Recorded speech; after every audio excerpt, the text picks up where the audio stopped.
Around a year ago, a family member came over and handed me a bag. This bag. Now, if you're from West Central Scotland, especially if you're like me, you've had a huge dislike of football, as well as a healthy fear of sectarian violence your whole life, this bag isn't just something that you walk around with in town. It's both a statement and a question. In this instance, those were, I found these wrestling toys in the loft, do you want them? Yeah, thanks. Let's just get these out and that's better. So, growing up, I was obsessed with WWF, the World Wrestling Federation, and I still keep my ear to the ground of the goings on in that company, now WWE, without actively giving any money to that horrible, pissy juggernaut. But with pro wrestling, it's always tempting to say the era you grew up with was the best, which may ring a bell to Transformers fans too, but it's hard to take a look at this cavalcade of ridiculous characters and not feel a huge swell of affection. Let's have a look at, say, 10 of them. Some of them are missing accessories, and like a lot of their real life counterparts, they haven't fared too well in the last 30 years, but that won't stop us having some fun. Taking all the finishers for this episode will be this weird WCW sting that was also in the bag. First up, the Dead Man, the Undertaker. A big favourite of mine growing up, this lad. I've always been a fan of those grey gloves and the ragged sleeves. He has this hinge on his arm so you can turn this spring-loaded waist and deliver a devastating clothesline, which the Undertaker was never really known for. Wait a minute, the box says it's the Tombstone Tackle. This isn't even a tackle. Still, look at his adorable little illustration on the box. A good start. Well, from one legend to another, Virgil, the ex-bodyguard of the Million Dollar Man Ted DiBiase, as bland as you can get, really. I mean, he does have this pullback spring punch action known as the bodyguard bash. Again, did he ever do this in the ring? Next. Right, okay, we've got the Macho Man, Randy Savage, another big favourite growing up. This is such a strange toy, as the only real articulation is in the arms. Some nicely sculpted hands, though, even if Macho has lost a digit over the years. His special Savage Slam it's kind of hard to explain. You push down on the back of his neck on this special, I don't know, hunch, which elongates his neck to terrifying proportions. The idea here is you get some kind of elbow drop, so let's try it.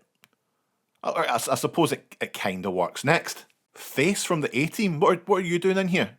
I tell you what, though, I do like your big mumsy jeans and your quite frankly massive crotch. He's got a very pleasing squeezy head, and I do want to bite into it like Sophie la Giraffe, but I don't know where this guy's been in the last 3 decades.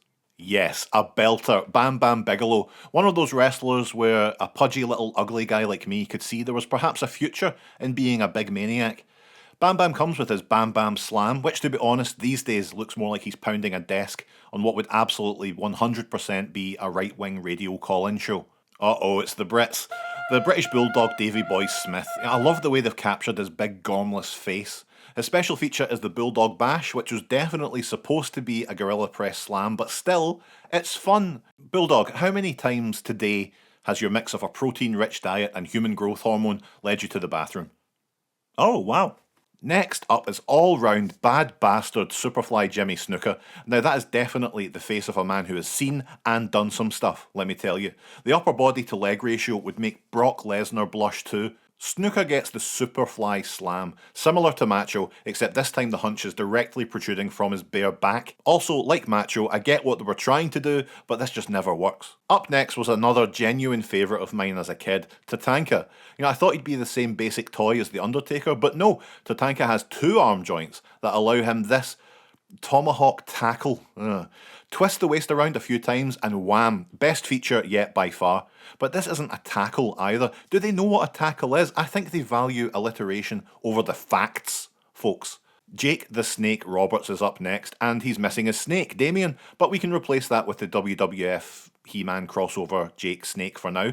I really like how they didn't try to make Jake appear in any way visually appealing. Just a baldy, tubby guy with a bad moustache. I love it. And similar to Virgil, Jake has his Python punch, which works and all, but I don't know. Last but not least, in this lineup of gruesome grapplers is Sergeant Slaughter, and they really went all out to capture the Sarge's chin on this one, which I appreciate.